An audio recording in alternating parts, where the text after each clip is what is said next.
اور جیسے میں نے آپ سے پرومس کیا تھا کہ ہمارے ساتھ کرامت اللہ غوری صاحب، محترم احترام والے صاحب، جناب کرامت اللہ غوری صاحب میرے ساتھ اسٹوڈیو میں ہیں. نارملی کیا ہوتا ہے کہ وہ عارفہ جی یہاں بیٹھ کے بات کرتی ہیں جن کو حالات حاضرہ کا علم ہے پاکستان میں کیا ہو رہا ہے. انفارچونیٹلی مجھے زیادہ علم نہیں ہے اس چیز کا کہ پاکستان میں کیا ہو رہا ہے اس وقت. I am not proud of it, مگر یہ کہ انٹرسٹ کی بات ہوتی ہے. اینڈ تو میں حالات حاضرہ پہ زیادہ نہ جانتے ہوئے جناب کرامت اللہ غوری صاحب کو ویلکم کرتا ہوں کہ بھئی وہ آج ان کی یادداشتیں ہیں. بھئی کتنے سال. السلام علیکم ورحمۃ اللہ وبرکاتہ سر، کیسے ہیں آپ؟ وعلیکم السلام ماجد جمال صاحب، خیریت سے ہوں، اللہ کا شکر ہے، آپ کی دعائیں ہیں. آمین ثم آمین. لیکن ملک کے لیے بڑا فکر مند ہوں میں. جی جی جی جی جی. اس لیے کہ وہاں وہ سب کچھ ہو رہا ہے جو نہیں ہونا چاہیے تھا، اور سب سے زیادہ جو تکلیف دہ بات ہے وہ یہ کہ انسان کی عزت اور احترام جو ہر تہذیب یافتہ معاشرے میں اس کا لازمی جزو ہوتی ہے، جو اس کی اساس ہوتی ہے، حقوق انسانی کی جس طرح سے بے حرمتی کی جا رہی ہے پاکستان میں آج کل.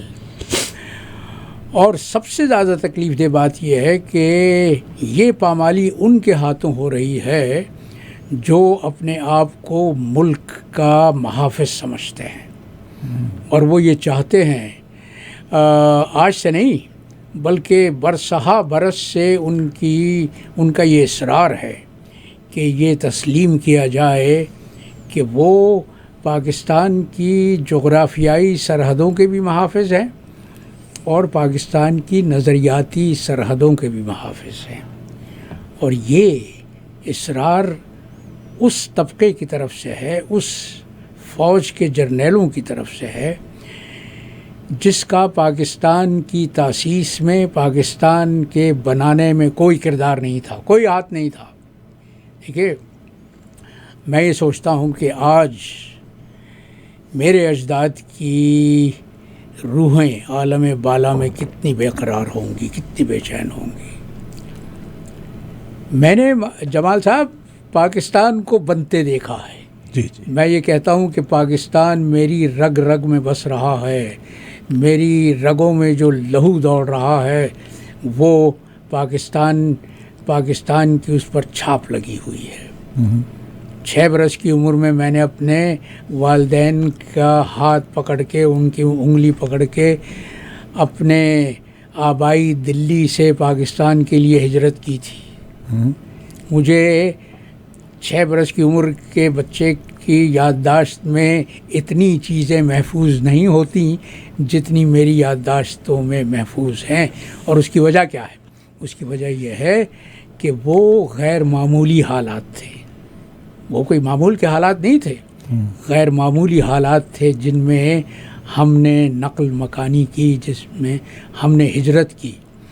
اور میں نے پاکستان کے ایک وزیر اعظم کو، اللہ ان کی مغفرت کرے، انہوں نے جب مجھ سے چند سوالات کیے تھے اور میں جب سفیر تھا کویت میں، میرا ایکسپلیشن کال کیا تھا، تو میں نے اب جو ان کو جو جواب دیا تھا اس میں یہی کہا تھا کہ میں نہیں سمجھتا کہ آج میرے والد مرحوم کی روح کتنی بے قرار ہوگی، اس لیے کہ انہوں نے تو پاکستان ہجرت کی تھی یہ سوچ کر کہ ان کے بچوں کا مستقبل اس نئی مملکت میں زیادہ تابناک ہوگا.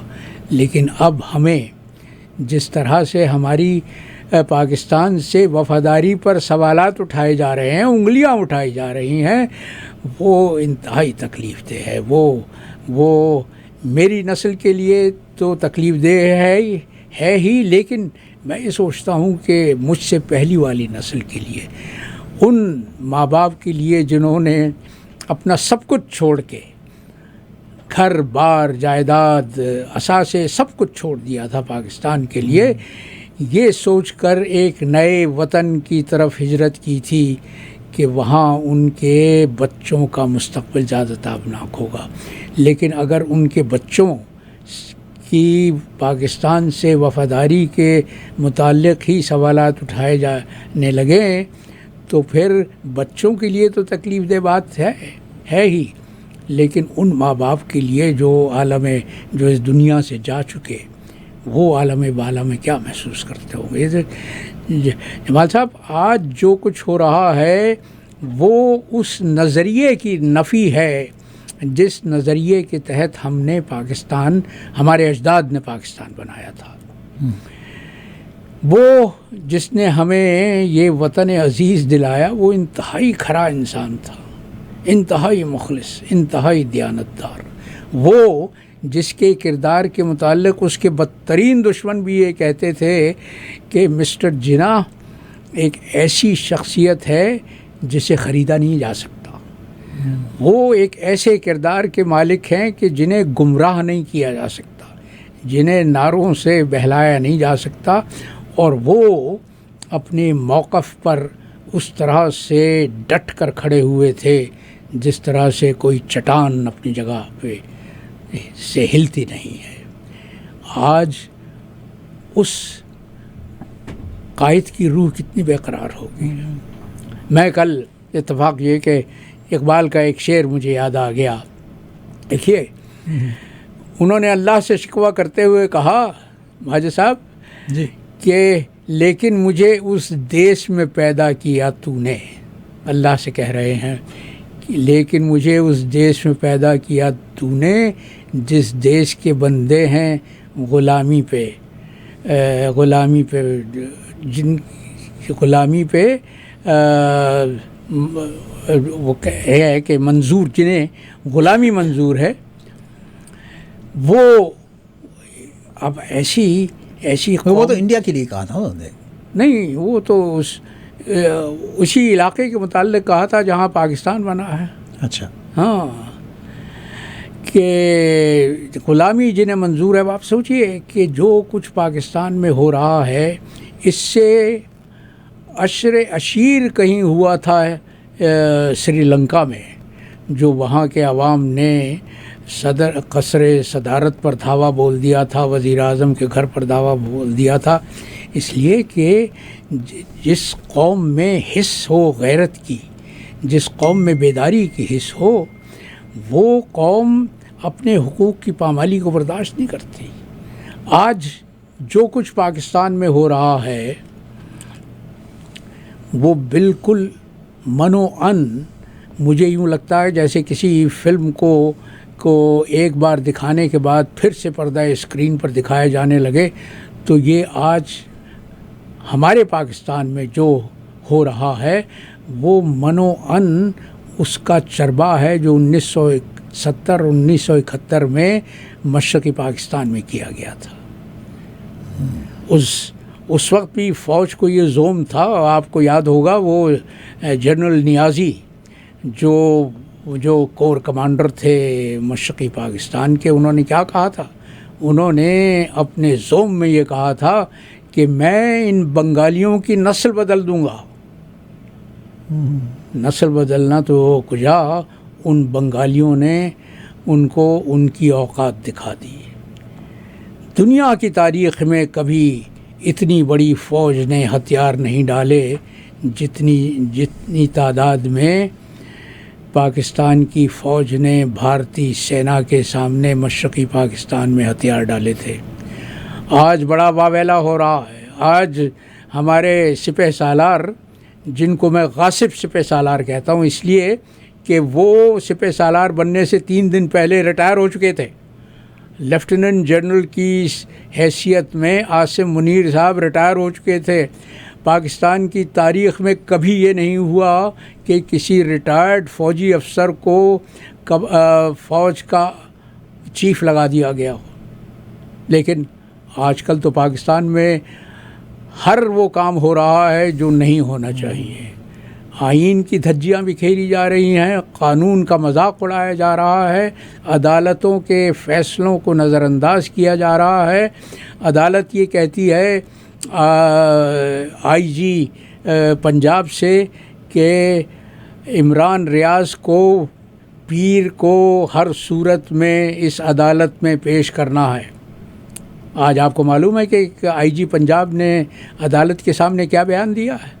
انہوں نے کہا کہ ہم نے پورے پاکستان کی پولیس سے معلوم کر لیا، عمران ریاض کا تو کوئی ریکارڈ ہی نہیں ہے، کسی صوبے کی پولیس نے عمران ریاض کو گرفتار نہیں کیا۔ اب آپ سوچئے کہ عمران ریاض جیسا معروف صحافی، معروف جرنلسٹ 11 مئی سے لاپتہ ہے، کوئی یہ بتانے کو تیار نہیں ہے کہ کس کی تحویل میں ہے، کوئی یہ بتانے کو تیار نہیں ہے، آمادہ نہیں ہے کہ اس کے ساتھ ہوا کیا، وہ زندہ بھی ہے یا اس کو بھی ارشد شریف کی طرح سے مار دیا گیا۔ آپ سوچ سکتے ہیں کہ کیا پامالی ہو رہی ہے۔ یہی سب کچھ مشرقی پاکستان میں کیا گیا تھا، جس کے نتیجے میں پاکستان 2 لخت ہوا۔ لیکن میں جو اس اپنی قوم کی بزدلی اور نامردی پر ماتم کر رہا ہوں، وہ اسی لیے کہ اس قوم نے اس فوج کو پھر سے گلے سے لگا لیا، اور اس طرح سے گلے سے لگایا کہ فوج پاکستان میں وہ درجہ حاصل کرنے میں کامیاب ہو گئی جو ہندوستان میں مقدس گائے کا ہے۔ آپ فوج کے خلاف کچھ نہیں کہہ سکتے، آپ فوج کے خلاف بول نہیں سکتے۔ آپ دیکھیے 9 مئی کو جو واقعات ہوئے اور کور کمانڈر ہاؤس کو جس طرح سے لاہور میں اس کا کچھ حصہ نظر آتش کیا گیا، اس کا الزام بھی تمام کا تمام عمران خان اور تحریک انصاف پر عائد کیا جا رہا ہے، جبکہ وہاں بہت بڑا ڈرامہ ہوا ہے۔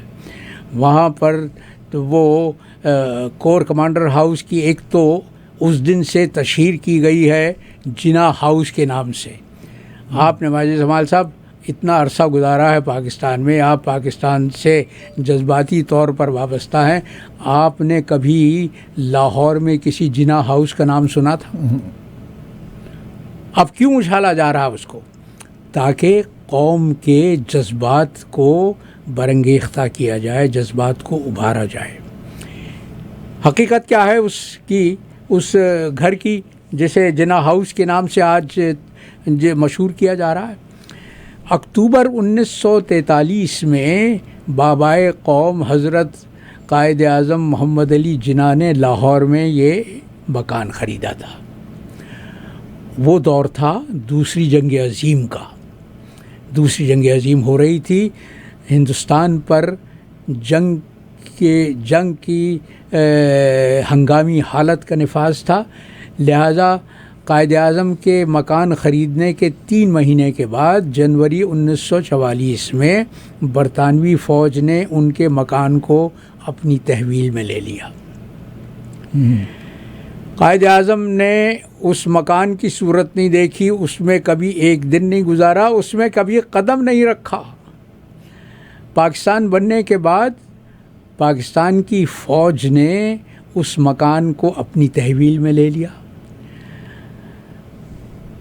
جب 1960 کے صدارتی الیکشن ہو رہے تھے تو محترمہ فاطمہ جناح نے یہ مطالبہ کیا تھا کہ ان کے بھائی کی جائیداد جس کو فوج نے اپنے قبضے میں لیا ہوا تھا وہ ان کو لوٹائی جائے۔ اور جب صدر ایوب کے سامنے مادر ملت کا یہ مطالبہ پیش کیا گیا تو انہوں نے کیا کہا تھا؟ انہوں نے انتہائی تحقیر سے یہ کہا تھا، جس افسر نے مادر ملت کا مطالبہ ان کے سامنے پیش کیا تھا کہ بڑھیا کو 1 لاکھ دے کر اس کا منہ بند کر دو۔ یہ توقیر تھی پاکستان بنانے والوں کی، یہ توقیر تھی، یہ عزت اور احترام تھا اس خاتون کا جس نے اپنی پوری زندگی اپنے بھائی کے لیے وقف کر دی تھی، اس لیے کہ بھائی نے اپنی زندگی پاکستان کے حصول کے لیے وقف کر دی تھی۔ جی آج 9 مئی کے حادثے کو یوم سیاہ کہہ کے فوج یہ چاہتی ہے کہ پوری قوم اس کا ماتم کرے، اس کا سوگ منائے۔ میں یہ سوال کرتا ہوں کہ آپ 16 دسمبر کا ماتم کیوں نہیں کرتے؟ آپ سقوط ڈھاکہ کو یوم سیاہ کیوں نہیں کہتے؟ اس لیے کہ اس دن تو آپ نے آدھا پاکستان گنوا دیا تھا، آپ نے اپنا مشرقی بازو کاٹ کر پھینک دیا تھا، اور وہ بنگالیوں کی وجہ سے نہیں ہوا تھا۔ وہ بنگالی اس کے قصوروار بہت کم تھے۔ بنگلہ دیش بنانے کی تحریک ان پر مسلط کی گئی تھی اس لیے کہ وہ اکثریت میں تھے، اور جمہوریت کا بنیادی تقاضا جمال صاحب یہ ہے کہ اکثریت حکومت کرتی ہے۔ ہمارے ان عساکر نے پہلے دن سے یہ طے کیا ہوا تھا کہ بنگالیوں کو ان کا بنیادی جمہوری حق نہیں دیا جائے گا۔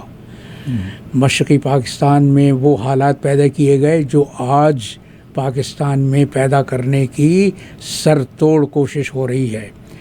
وہاں کیا ہوا تھا؟ 1970 دسمبر 1970 کے جو انتخابات ہوئے تھے اس میں مشرقی پاکستان کی 164 نشستوں پر سے 163 نشستیں عوامی لیگ نے جیت لی تھی۔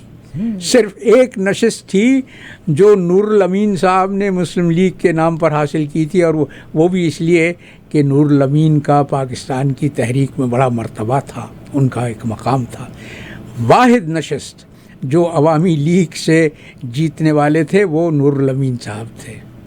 باقی 163 نشستیں عوامی لیگ نے، شیخ مجیب الرحمن نے جیتی تھیں، لیکن ان کو اقتدار منتقل نہیں کیا گیا۔ آپ کو یاد ہے، میں وہ تاریخ دہرانا نہیں چاہتا کہ جو واقعات ہوئے 25 مارچ کو، جب یحییٰ خان نے، جو اس وقت پاکستان کے سربراہ تھے، یہ اعلان کیا کہ وہ اسمبلی کا اجلاس نہیں بلائیں گے، اسمبلی کو معطل کر رہے ہیں، اس لیے کہ وہ ان کی نظر میں عوامی لیگ اور شیخ مجیب الرحمن پاکستان کے غدار تھے، پاکستان کے دشمن تھے۔ اس کے بعد جو ہوا وہ ہم نے دیکھ لیا۔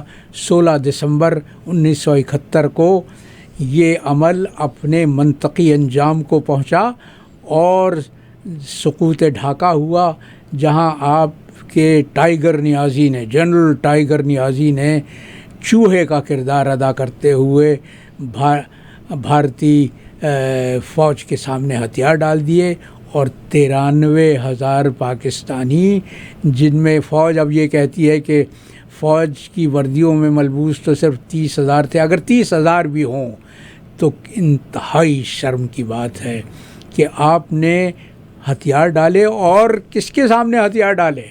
وہ جو آپ کا بدترین دشمن تھا، آپ نے وہ حالات پیدا کی۔ آج پاکستان میں وہی تاریخ دہرائی جا رہی ہے۔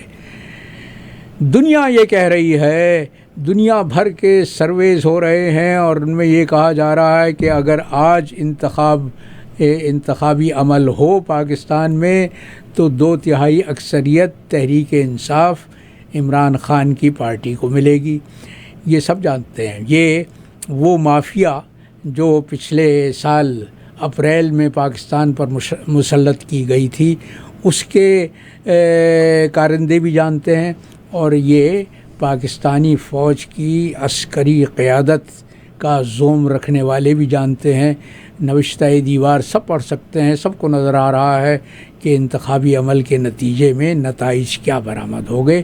لہذا ان نتائج کو اسی طرح سے محو کرنے کی کوشش کی جا رہی ہے جس طرح سے مشرقی پاکستان میں عوامی لیگ کی فتح کو شکست میں بدلنے کے لیے وہ کارروائی کی گئی، جس کے نتیجے میں پاکستان کے 2 ٹکڑے ہو گئے۔ آج کی عسکری قیادت سے میں یہ سوال کرتا ہوں کہ وہ کیوں اپنی تاریخ کو یاد نہیں رکھتے؟ کیوں وہ یہ سمجھتے ہیں کہ جو مشرقی پاکستان میں ہوا وہ آج کے پاکستان میں نہیں ہوگا، جبکہ ان کی یہ سوچ، یہ فکر کیوں ہے؟ بھائی صاحب اپنے آپ سے سوال کیجئے کہ کیوں ہے؟ وہ یہ سمجھتے ہیں کہ کہ مشرقی پاکستان میں جو کچھ انجام ہوا، جو کچھ نتائج سامنے آئے، اس میں بھارت کی مدد کو بہت دخل تھا. ٹھیک ہے، آپ نے بھارت کے لیے ماحول سازگار کیا، آپ نے بھارت کی مداخلت کے لیے راستہ ہموار کیا. اب عسکری قیادت ہماری یہ سمجھتی ہے کہ 50 سال کے والے پاکستان کے مقابلے میں آج کے زمینی حقائق یکسر بدل چکے ہیں. یکسر نہیں بدلے، صرف یہ ہوا ہے کہ آپ جوہری طاقت بن گئے ہیں اس دوران میں. اور آپ یہ سمجھتے ہیں کہ چونکہ آپ کے پاس جوہری طاقت ہے، لہذا دنیا کی کوئی طاقت آپ کو آنکھیں دکھانے کی جرات نہیں کرے گی.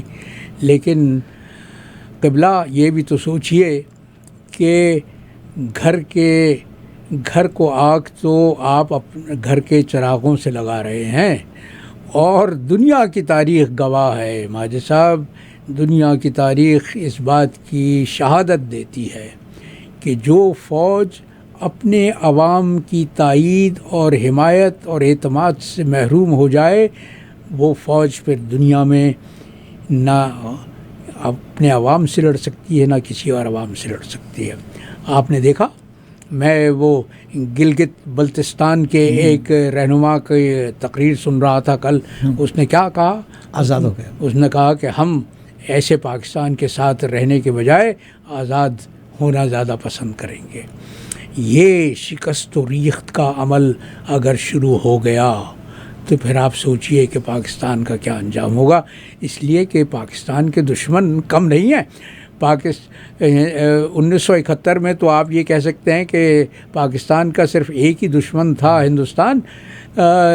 لیکن آج آپ کے دشمن بہت سے ہیں، اس لیے کہ آپ اپنی جغرافیائی صورتحال کے طور پر جو کردار ادا کرنا چاہتے ہیں، جو آپ کو کردار ادا کرنا چاہیے. میں ہمیشہ سے یہ کہتا ہوں کہ پاکستان اپنے جغرافیے کا اسیر بھی ہے، لیکن اس اسیری کو وہ اپنی منفعت کے لیے، اپنے فائدے کے لیے بھی استعمال کر سکتا ہے، بشرطے کہ ہمارے پالیسی ساز دوربین ہوں اور ان کو یہ احساس ہو کہ پاکستان کی جغرافیائی حیثیت سے کس طرح سے فائدہ اٹھایا جا سکتا ہے. آپ کو فائدہ اٹھانے کے تمام تر مواقع فراہم کرنے کے لیے آپ کا ایک پڑوسی تیار ہے. اس نے آپ کے ملک میں سرمایہ کاری کی، اس نے آپ کے جنوبی بندرگاہ گوادر کو اس قابل بنایا ہے کہ دنیا کے بڑے سے بڑے جہاز وہاں لنگر انداز ہو سکتے ہیں. وہ آپ کے گوادر کے ایئرپورٹ کو اس نے بنایا ہے. وہ اس کا چونکہ چینیوں کا ایک ویژن ہے، وہ یہ چاہتے ہیں کہ وہ جو ایک طرح سے محصور ہیں، اس لیے کہ ان کے پاس سمندر کے راستے سے نکلنے کے لیے صرف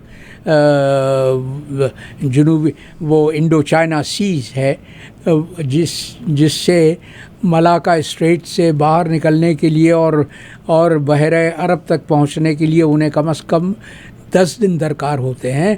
وہ یہ چاہتے ہیں کہ وہ اپنی اس تنگی کو کشادہ کر سکے، اور وہ آپ کے ملک میں سرمایہ کاری کر کے ان کا جو ایک خیال ہے، ایک تصور ہے برج اینڈ روڈ کا، کہ وہ سڑکوں کے ذریعے سے اور پلوں کے ذریعے سے چین کو باہر کی دنیا کے ساتھ پوری طرح سے مربوط کر دیں اور چین کے لیے سمندروں تک رسائی آسان ہو جائے. تو وہ آپ کے ملک میں سرمایہ کاری کرنے کے لیے بھی تیار تھے، وہ پیسہ بھی لگا رہے تھے، لیکن آپ نے اس سی پیک کے منصوبے کو بھی ٹھپ کر دیا، اس لیے کہ آپ کی عسکری قیادت پوری طرح سے سامراج کی غلام ہے. وہ سامراجی مفادات پر پاکستان کے مفادات کو قربان کرنے کے لیے آمادہ ہے. عمران خان کے خلاف جو مخالفت کا آغاز ہوا، جنرل باجوہ نے جو عمران کے خلاف سازش کا عمل شروع کیا، اس کی ابتدا یہیں سے ہوئی تھی کہ وہ یہ چاہتے تھے کہ ایک طرف تو ملک میں احتساب کے عمل کو روک دیا جائے۔ عمران خان کے لیے سیاست، میں بار بار کہتا ہوں کہ سیاست زرداری اور نواز شریف کی طرح تجارت نہیں ہے، اس کے لیے سیاست ایک مشن ہے۔ وہ یہ عزم، یہ ارادہ لے کر سیاست کے خارزار میں داخل ہوا ہے کہ وہ پاکستانی سیاست کو کرپشن سے پاک کر دے۔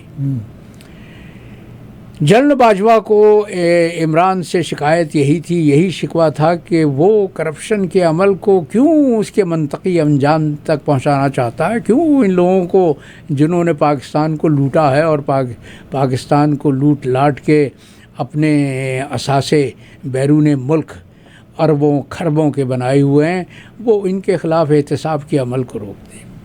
اور دوسری طرف ان کا یہ خیال تھا کہ عمران کی خارجہ پالیسی پاکستان کو امریکہ سے دور کر رہی ہے، نقصان پہنچائے گی۔ آپ کو یاد ہوگا انہوں نے عمران کے دورہ روس کے بعد اسلام آباد میں جو ایک سیکیورٹی کانفرنس ہو رہی تھی، اس میں کھڑے ہو کے ببانگ دہل یہ کہا تھا، ایک تو روس کے یوکرین پر حملے کی مذمت کی تھی، اور یہ کہا تھا کہ ہمارے اور امریکہ کے مفادات بہت قریبی ہیں اور ہمارے تعلقات بہت قریبی ہیں، ان تعلقات کا ہم بڑا احترام کرتے ہیں، ہم ان کا بڑا پاس ہے۔ کھلم کھلا میں پیغام یہ تھا کہ میں تمہاری نوکری کرنے کے لیے تیار ہوں، میں تمہارے مفادات کی پر آنچ نہیں آنے دوں گا۔ یہ جو شخص وزیر اعظم بنا ہوا ہے، اس کا تختہ الٹنا بہت ضروری ہے، اس لیے کہ یہ تمہارے مفادات کو زک پہنچا سکتا ہے۔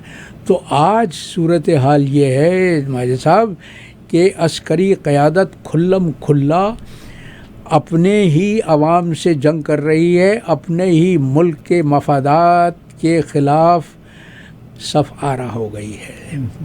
ایسے میں پاکستان کے مستقبل کے بارے میں سوچ کر تکلیف ہوتی ہے۔ تو پھر کراچی میں کیوں؟ میں آج بھی لوگوں سے بات کر رہا تھا، مگر کراچی میں تو کوئی وہ نہیں، لوگ تو اپنے کام دھندے پہ لگے ہوئے ہیں، ہوٹلز بھرے ہوئے ہیں، لیکن آپ نے دیکھا آج ہی کی کراچی اسٹاک ایکسچینج میں جو مندی کا رجحان رہا ہے، 400 پوائنٹس اسٹاک ایکسچینج نے کھوئے ہیں ایک دن میں۔ تو اور یہ کس وجہ سے ہے؟ اس لیے کہ اس حکمراں مافیا نے پاکستان کی معیشت کو تباہی کے کھٹ کے کنارے لا کر کھڑا کر دیا ہے۔ آپ دیکھ رہے ہیں کہ IMF اس حکومت کے ساتھ کوئی معاہدہ کرنے کے لیے کسی طرح تیار نہیں ہو رہا۔ ہر بار وہ شرائط کو سخت سے سخت کرتے جا رہے ہیں، اس لیے کہ وہ ان لوگوں کے کردار کو جانتے ہیں جو اس وقت برسر اقتدار ہیں، اور یہ لوگ برسر اقتدار ہیں صرف اور صرف فوج کی حمایت سے۔ یعنی فوج آسان الفاظ میں ان چوروں اور لٹیروں کی سرپرستی کر رہی ہے جنہوں نے پاکستان کو تباہ کیا۔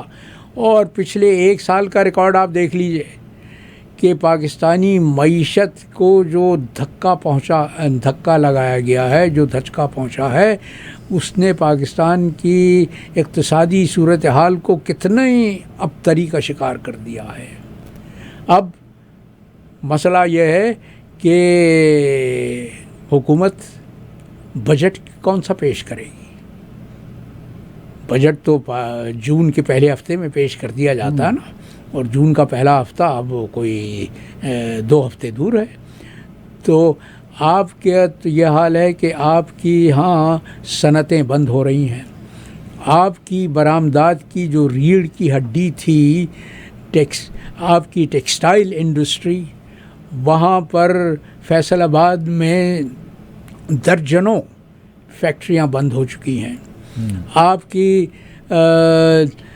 برآمدات مستقل کم ہو رہی ہیں. بیرون ملک سے پاکستانی جو زر مبادلہ پاکستان بھیجا کرتے تھے وہ تازہ ترین اعداد و شمار میں دیکھ رہا تھا جو اسٹیٹ بینک نے جاری کیے ہیں، جن کے مطابق بیرون ملک پاکستانیوں نے 2 بلین سے زیادہ سرمایہ کم بھیجا ہے ایک سال کے مقابلے میں. اس لیے کہ بیرون ملک مقیم پاکستانیوں کو ایک تو ان چوروں لٹیروں پر اعتماد نہیں ہے جو اس وقت برسر اقتدار ہیں، دوسرے یہ کہ آپ نے درآمدات پر جو پابندیاں لگائیں اور فیکٹریاں چلانے والے جو بیچارے مجبور تھے کہ وہ درآمدات خام مال باہر سے منگائیں اور اس کے بعد ان کو صنعتی پیداوار کے طور پر ملک سے باہر بھیجیں، وہ چونکہ اب آپ نے زر مبادلہ کے پر پابندیاں مختلف قسم کی عائد کی ہیں تو ہنڈی کا کاروبار اپنے عروج پر پہنچ گیا ہے. صنعت کار بیرون ملک پاکستانیوں سے زر مبادلہ خرید رہے ہیں. اس کی وجہ سے آپ کی باہر کے جو لوگ زر مبادلہ بھیج رہے تھے ان لوگوں کی بھی تو حالات خراب ہے نا. ٹھیک ہے، حالات خراب ہے، پوری دنیا میں ریسیشن آیا ہوا ہے نا، ریسیشن آیا ہوا ہے، اس کی وجہ ہو سکتی ہے. وہ بھی ایک عنصر ہے، وہ بھی ایک فیکٹر ہے، یقیناً ہے. لیکن میں آپ کو یہ بتا رہا ہوں کہ وہ اگر آپ اپنی معیشت کا ایک وہ منطقی جائزہ لیں، ایک اوور آل ویو اگر آپ لیں تو آپ کو نظر آتا ہے کہ ہر شعبے میں بدحالی ہے. کوئی اشاریہ ایسا نہیں ہے کہ جو یہ تقویت دے سکے کہ پاکستان کی معیشت صحیح سمت میں جا رہی ہے اور پاکستان کی اقتصادی صورتحال سنبھل رہی ہے. آپ دیکھیے 1 سال پہلے عمران کی حکومت کے دور میں پاکستان کی معیشت 6% کی رفتار سے GDP بڑھ رہی تھی، ترقی کر رہی تھی. آج وہ رفتار 1% سے بھی کم ہو چکی ہے اور اقوام متحدہ کے اگر اعداد و شمار آپ دیکھیں تو وہ یہ بتا رہے ہیں کہ پاکستان میں اب منفی شرح نمو ہوگی، نیگیٹو گروتھ ہوگی. تو یہ عالم ہے. اور دوسری طرف آپ کی آبادی کا جو افریت ہے وہ قابو سے باہر ہے. تو پاکستان کو چلانے والے جو لیڈر حضرات ہیں، بہت سارے سننے میں آیا کہ PTI کے لیڈرز جو ہیں وہ PTI کو چھوڑ کے جا رہے ہیں. کیا وجہ ہے اس کی؟ نہیں، وہ تو ہماری ISI کا کارنامہ ہے. یہ تو ان کو دھونس دھمکیوں کے ذریعے سے مروب کیا جا رہا ہے، مجبور کیا جا رہا ہے. میں ابھی ایک ویڈیو دیکھ رہا تھا، آفتاب صدیقی صاحب ایک جو کراچی میں تحریک انصاف کے صدر تھے اور وہ قومی اسمبلی کے رکن بھی تھے، انہوں نے یہ اعلان کیا ہے کہ وہ تحریک انصاف کو بھی چھوڑ رہے ہیں، بلکہ عملی سیاست سے بھی کنارہ کشی کر رہے ہیں. لیکن جو بات بین السطور تھی وہ انہوں نے نہیں کی. بین السطور بات یہ ہے کہ ان کے کاروبار کو ٹھپ کر دیا گیا ہے، ان کی جو صنعتیں تھیں ان کو بند کر دیا گیا ہے، ان کے بینک اکاؤنٹ منجمد کر دیے گئے ہیں، ان کے رشتہ داروں کو ہراساں کیا گیا ہے، مارا پیٹا گیا ہے. تو پاکستان میں تو اس وقت بدترین قسم کی فیشسٹ حکومت ہے. اب آپ دیکھیے کہ 9 مئی کے واقعات کو کس طرح سے بڑھا چڑھا کر پیش کیا جا رہا ہے. آج تک یہ نہیں ثابت ہو سکا کہ لیاقت علی خان کے قتل کے پیچھے کن لوگوں کی سازش تھی. آج تک وہ لوگ پکڑے نہیں گئے جنہوں نے محترمہ فاطمہ جناح مادر ملت کو صدارتی انتخاب میں ناکام بنانے کے لیے سازش کی تھی. آج تک وہ لوگ نہیں پکڑے گئے جنہوں نے 2014 میں آرمی پبلک اسکول پشاور پر حملہ کیا تھا. لیکن 9 مئی کے کور کمانڈر ہاؤس پر حملے کے بقول ہمارے حکومت کے مجرم دوسرے دن پکڑ لیے گئے، دوسرے دن گرفتار ہو گئے۔ یہ سارا ڈرامہ رچایا گیا تھا۔ میں اپنے ناظرین کو اور سامعین کو یاد دلاتا چلوں کہ فسطائی حکومتیں اس طرح کے ڈرامے بہت رچاتی ہیں۔ ایک تاریخی حوالہ میں دینا چاہوں گا، اور وہ تاریخی حوالہ ہے جرمنی کا، جہاں جنوری 1933 میں 1933 میں ایڈولف ہٹلر کو جرمنی کا چانسلر لگایا گیا تھا۔ ایڈولف ہٹلر کی نازی پارٹی تھی، فیشسٹ پارٹی تھی، لہذا انہوں نے چانسلر یا وزیر اعظم بننے کے بعد سب سے پہلا کام یہ کیا کہ چند دن کے بعد برلن میں جرمنی کی پارلیمان پر حملہ کیا گیا، اس کو نظر آتش کیا گیا، اور بالکل اسی طرح جس طرح سے کور کمانڈر ہاؤس لاہور پر حملہ ہوا ہے اور اسے نظر آتش کرنے کی کوشش کی گئی ہے، اسی طرح بالکل انہی خطوط پر ہے جس طرح سے برلن میں پارلیمان کی عمارت کو پھونک دینے کی کوشش کی گئی تھی۔ ہٹلر نے اس کا الزام اپنی مخالف کمیونسٹ پارٹی پر عائد کیا، جس طرح سے آج تحریک انصاف پر الزام دھرا جا رہا ہے کہ تحریک انصاف ذمہ دار ہے جو کچھ بھی ہوا، جو کچھ بھی فوجی تنصیبات پر حملے ہوئے۔ تو اس آتش زدگی کو جواز بنا کر ہٹلر نے کمیونسٹ پارٹی کو کالعدم قرار دے دیا، اور اس کے بعد آپ کو معلوم ہے کہ جرمنی کی تاریخ کیا ہوئی کہ ہٹلر نے تنہا جرمنی پر حکومت کی اور جرمنی کو دوسری جنگ عظیم کے شعلوں میں پھینک دیا، جس کا نتیجہ کیا ہوا یہ تو دنیا کے سامنے ہے۔ تو ہمارے عساکر کی میں اسے جہالت کہتا ہوں یا تنگ نظری کہتا ہوں، کم نظری کہتا ہوں، وہ یہ ہے کہ وہ نہ دوسرے قوموں کی تاریخ سے کوئی سبق لیتے ہیں، اور انتہائی افسوس کی بات یہ ہے کہ اپنی تاریخ سے بھی کوئی سبق نہیں لیتے۔ خدا را آنکھیں کھول کر دیکھو کہ تم نے آج سے 51 برس پہلے مشرقی پاکستان میں کیا کیا تھا اور اس کے کیا نتائج برآمد ہوئے۔ آج تم اسی تاریخ کو پھر سے دہرا رہے ہو اسی زوم میں۔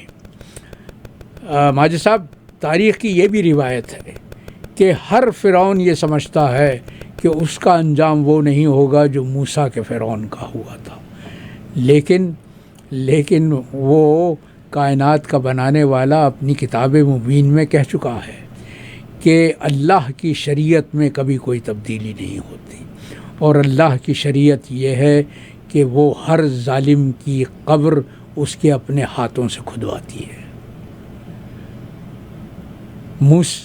فرعون یا تو قبر میں دفن ہوتا ہے یا دریا برد ہوتا ہے۔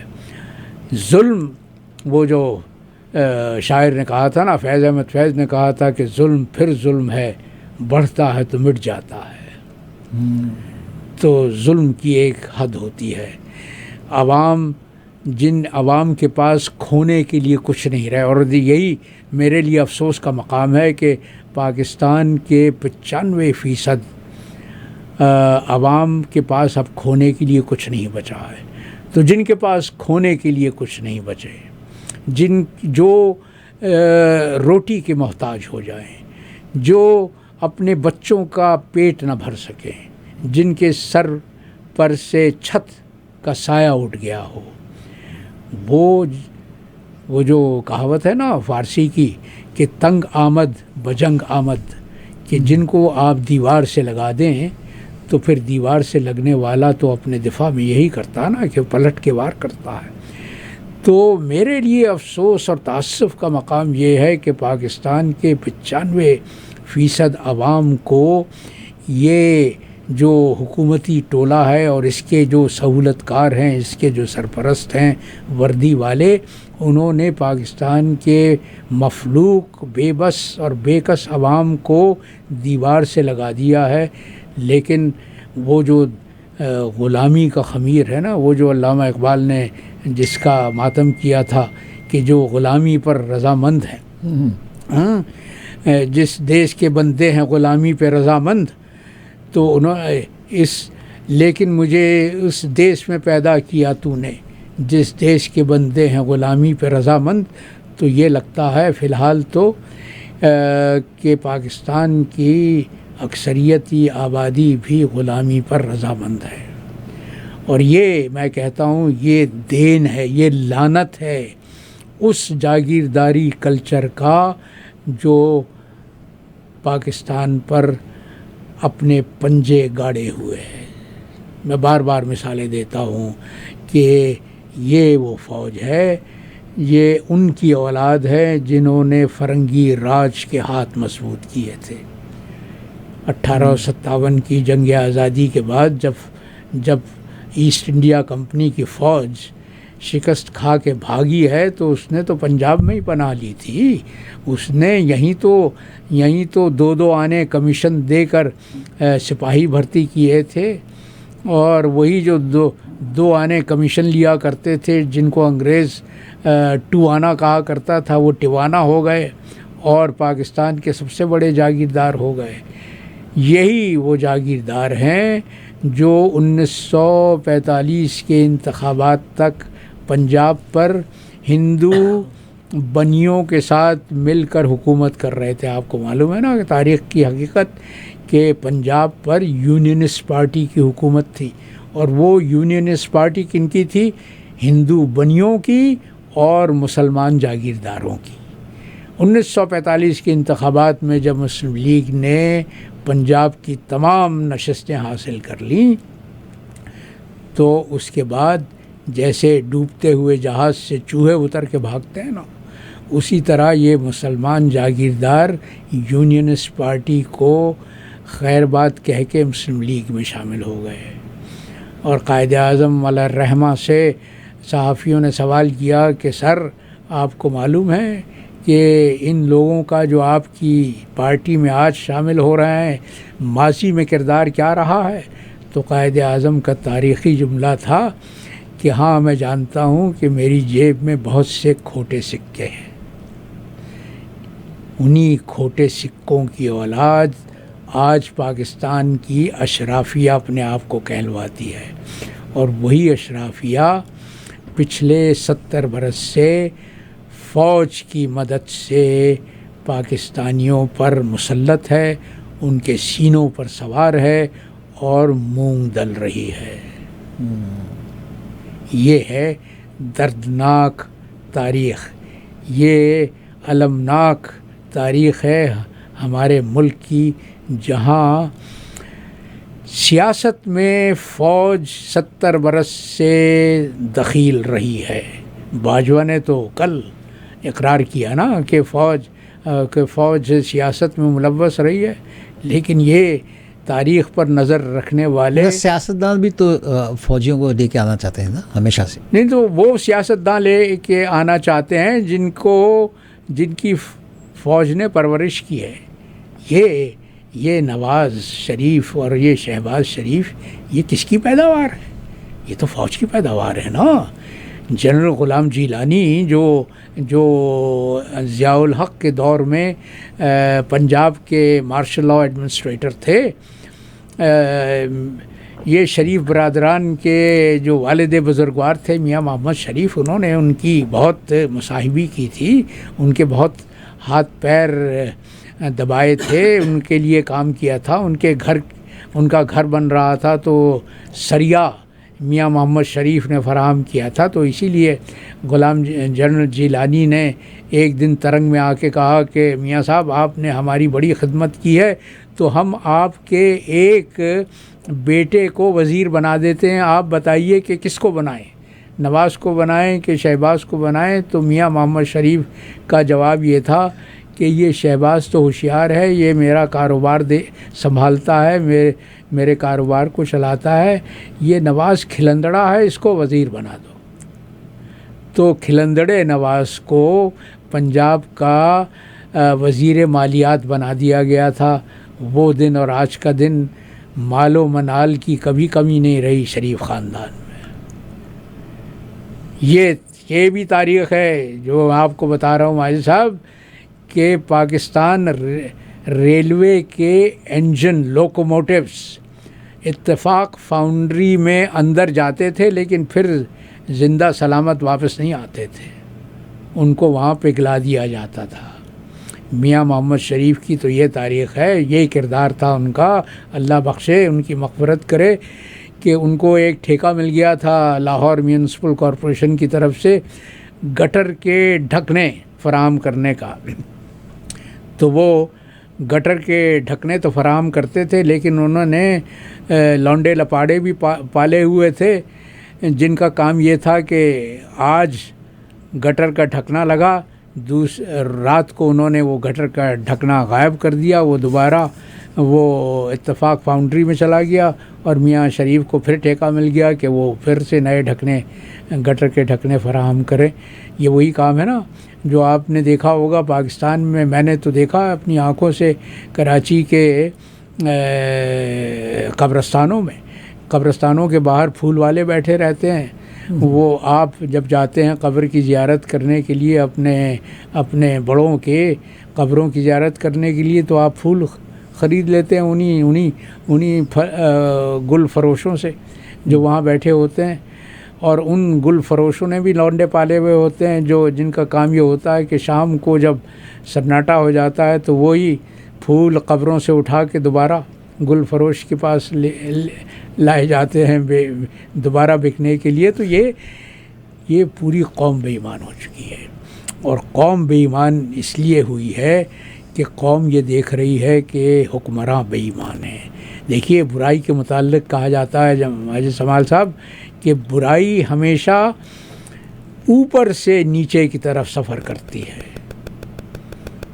تو وہ جو کہاوت ہے کہ جو بادشاہ کا مذہب ہوتا ہے وہی ریت کا مذہب بن جاتا ہے، تو جو بادشاہ کا کردار ہوتا ہے، جو حکمرانوں کا کردار ہوتا ہے، اسی کردار کو ریت بھی اپنا لیتی ہے۔ تو اگر پوری قوم اس میں مبتلا ہے تو آپ اس کا کیا جواز بتائیں گے؟ آپ کو کیا ہوگا اس کا؟ نہیں، وہ ایک آپ کو برسوں بعد پاکستان بنانے والوں کے بعد ایک ایسا کھرا اور دیانتدار سیاسی رہنما نصیب ہوا ہے جو اس روایت کو بدلنا چاہتا ہے، جو پاکستان کی سیاست کو کرپشن سے پاک کرنا چاہتے ہیں۔ آپ سیاست کو کرپشن سے پاک کر دیں، آپ کا پورا معاشرہ سنبھل جائے گا، آپ کا پورا معاشرہ پاک ہو جائے گا۔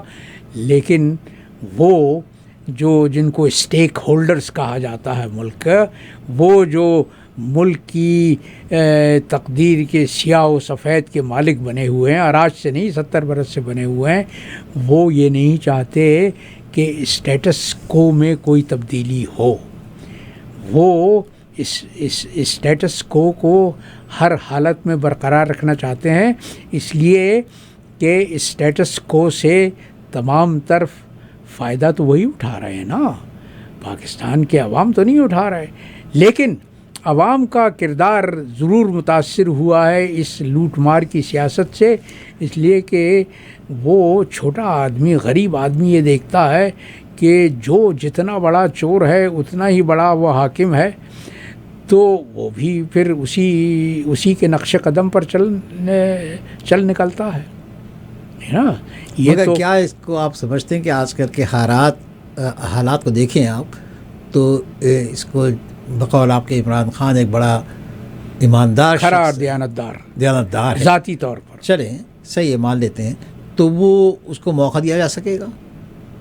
یہی تو سارا مسئلہ ہے، یہ جو کشمکش ہے، یہ جو آپ ملک میں صورتحال اب طریقی دیکھ رہے ہیں، یہ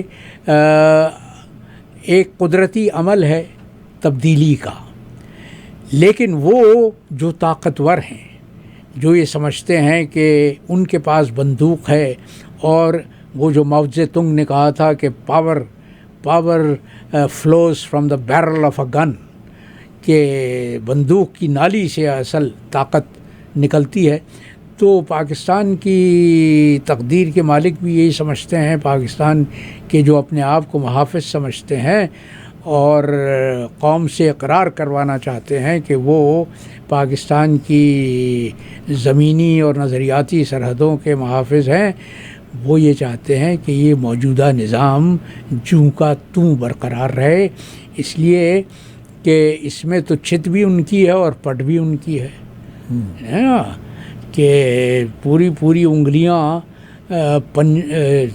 پہنچوں تک ڈوبی ہوئی ہیں اس میں، جس سے فوائد ایک پانی کا چشمہ ہے نا، جس سے سیراب ہو رہے ہیں، اور سیراب ہونے والے یہ نہیں چاہتے کہ یہ پانی کسی اور کو سیراب کرے نا۔ تو وہ آپ نتیجہ دیکھ رہے ہیں، جن کو ہمارے جمیل الدین علی صاحب نے ان کا ایک بڑا لاجواب شعر ہے جو صورتحال کی صحیح پوری طرح سے عکاسی کرتا ہے کہ تہ میں بھی ہے حال وہی جو تہ کے اوپر حال، تہ میں بھی ہے حال وہی جو تہ کے اوپر حال، مچھلی بچ کر جائے کہاں جب جل ہی سارا جال۔ کیا بات ہے جی، کیا بات ہے۔ تو پاکستان کے عوام تو بیچارے اس تالاب میں گھرے ہوئے ہیں کہ جس کا پانی انتہائی گندا ہو چکا ہے، غلاظت کی پوٹ ہے، لیکن ان کے پاس اس غلاظت بھرے تالاب سے نکلنے کا کوئی راستہ ان کو نظر نہیں آ رہا، اور جو شخص نکالنا چاہتا ہے اس کو پاکستانی سیاست سے بے دخل کرنے کے لیے ہر ممکن کوشش ہو رہی ہے۔ ابھی کچھ دنوں پہلے یہ بھی کہا گیا تھا کہ عمران خان کو سیف ہیون دے کے ان کو ملک سے باہر نکلوا دیں گے۔ نہیں، عمران باہر جانے کے لیے تیار نہیں ہے نا، دیکھیں نا، اگر وہ بھی نواز شریف کی طرح سے ہوتا تو کب کا باہر جا چکا ہوتا۔ وہ تو آپ کو عمران کی اگر تاریخ معلوم ہے تو عمران کو تو عمران کی بیوی جمائمہ اسمتھ برطانیہ کے امیر ترین خاندان کی بیٹی تھی، اور عمران کی ساس نے لیڈی کیا نام تھا ان کا، انہوں نے پیشکش کی تھی کہ تم یہ جو وہاں پر گولڈ سمتھ فاؤنڈیشن ہے، تم اس کے چیئر پرسن بن جاؤ، تمہیں 1 ملین پاؤنڈ سالانہ تنخواہ ملے گی، تمہارے لیے گھر ہوگا، فرنشڈ گھر ہوگا، گاڑی ہوگی، شوفر ہوں گے، ملازمین ہوں گے، تمہارے پاس ان لمیٹڈ ایکسپنس اکاؤنٹ ہوگا، تم دنیا میں جہاں بھی جانا چاہو گے فرسٹ کلاس میں سفر کرو گے۔ عمران نے کہا کہ بہت شکریہ، لیکن میں اپنے غریب ملک کی خدمت کرنا چاہتا ہوں۔ آپ کو یاد ہے کہ جب جمائمہ سے عمران کی طلاق ہوئی ہے تو عدالت میں کیا ہوا تھا؟ برطانیہ کا قانون بھی یہاں کی طرح سے ہے کہ اگر جو بھی آپ کے اثاثے ہیں، آپ کی جائیداد ہے یا آپ کے بینک اکاؤنٹ ہے، تو وہ میاں بیوی میں جب 50-50 تقسیم ہو جاتی ہے، تو گولڈ سمتھ کا جب انتقال ہوا ہے تو جمائمہ کے حصے میں جو ورثہ آیا تھا اس کی مالیت کا اندازہ اس وقت کم از کم 200 ملین پاؤنڈ لگایا گیا تھا جمال صاحب۔ تو عمران کے حصے میں 100 ملین پاؤنڈ آنے والے تھے، لیکن وہ جو عدالت کا جج تھا وہ حیران رہ گیا جب عمران نے یہ کہا کہ مجھے اس میں سے ایک پھوٹی کوڑی بھی نہیں چاہیے۔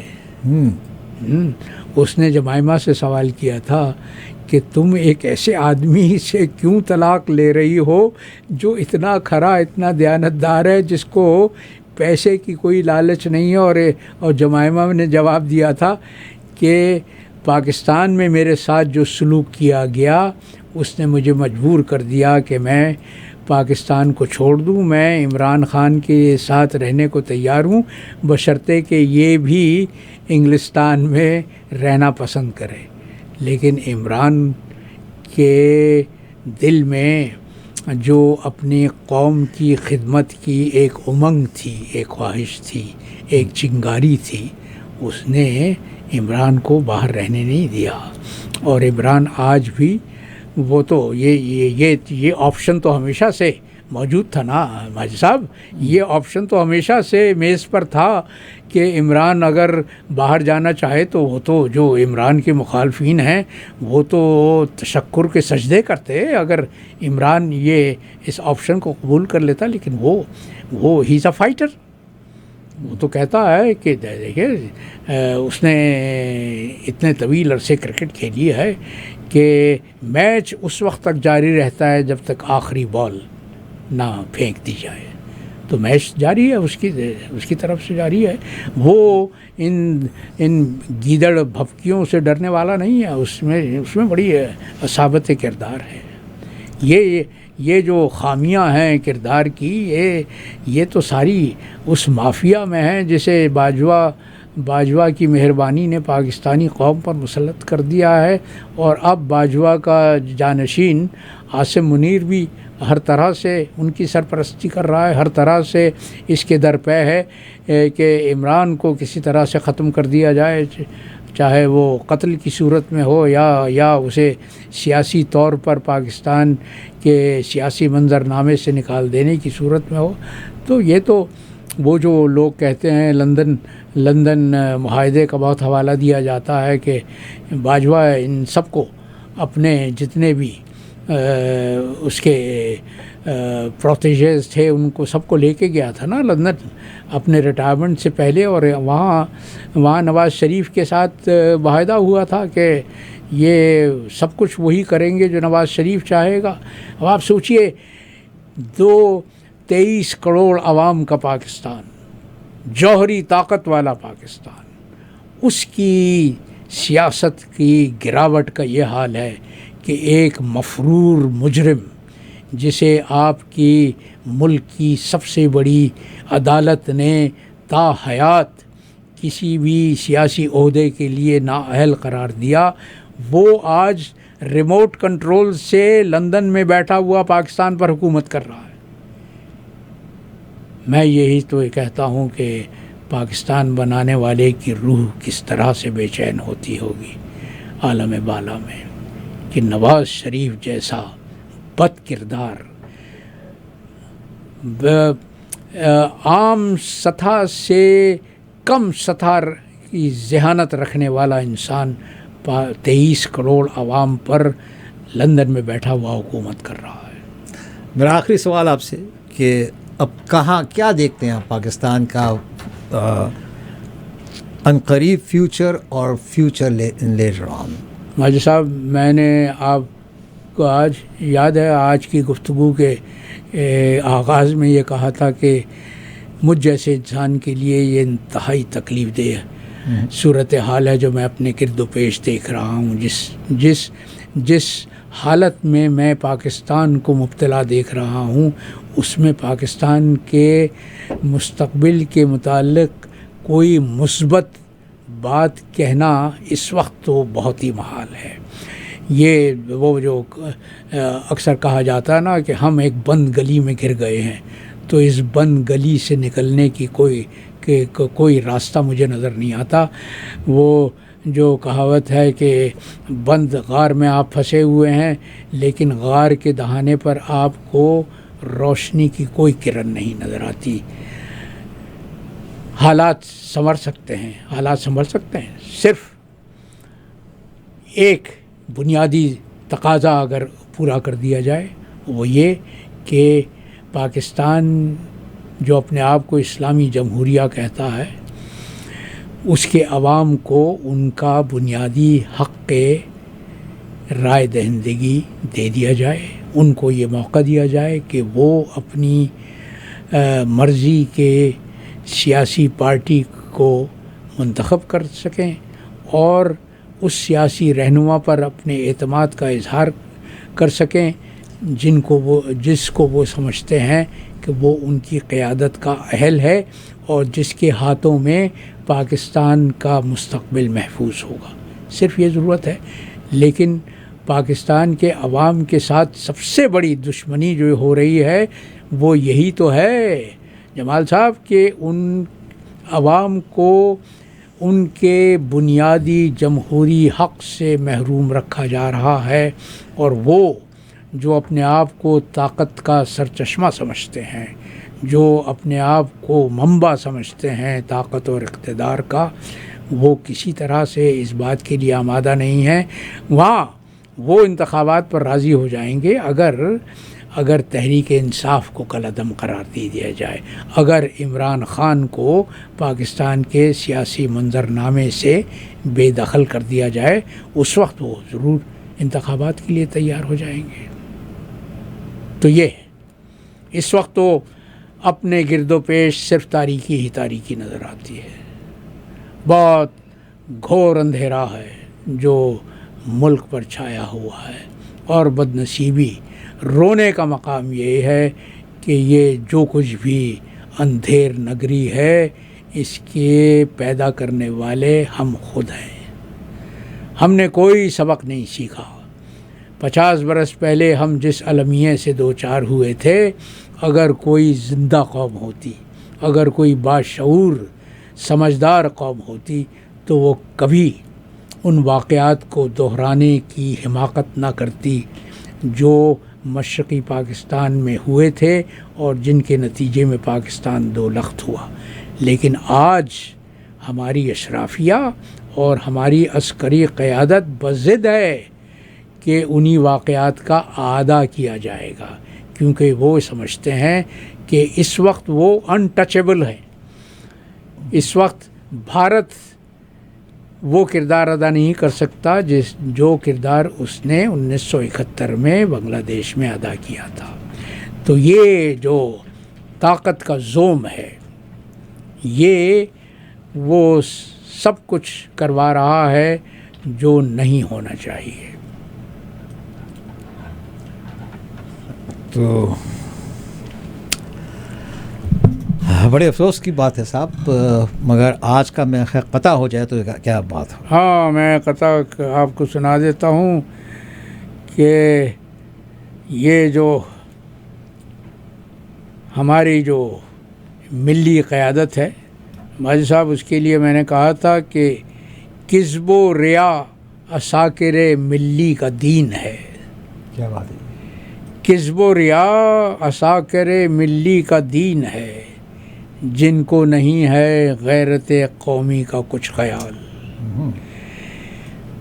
جن کو نہیں ہے غیرت قومی کا کچھ خیال، کیسا کھرا تھا جس نے دلایا تھا پاکستان یہ وطن، کیسا کھرا تھا جس نے دلایا تھا یہ وطن۔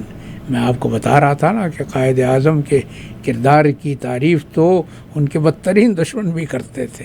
کیسا کھرا تھا جس نے دلایا تھا یہ وطن، چنگل میں ہے منافقوں کے اب یہی ملال، کہ اب وہ جو کردار کے اعتبار سے مومن تھا، کھرا مومن تھا، اس کے برعکس آج قیادت منافقوں اور غاصبوں کے ہاتھ میں ہے۔ یہی المیہ ہے، بڑے افسوس کی یہی بات ہے۔ رونا ہے۔ بہت بہت شکریہ جناب کرامت اللہ غوری صاحب۔ سوری آج عارفہ مظفر جی ہمارے درمیان نہیں ہیں کیونکہ وہ ان کی کچھ طبیعت ناساز تھی، تو اگلے ہفتے اگلے منڈے کو انشاءاللہ تعالیٰ وہ ادھر اللہ ہوں گی۔ کرے کہ وہ ان کی طبیعت آمین، جلد بحال ہو جائے، آمین ثم آمین، اور آمین ثم ان آمین۔ کی طبیعت بحال ہونے کے ساتھ ساتھ ہماری قوم کی طبیعت بھی بحال ہو جائے انشاءاللہ۔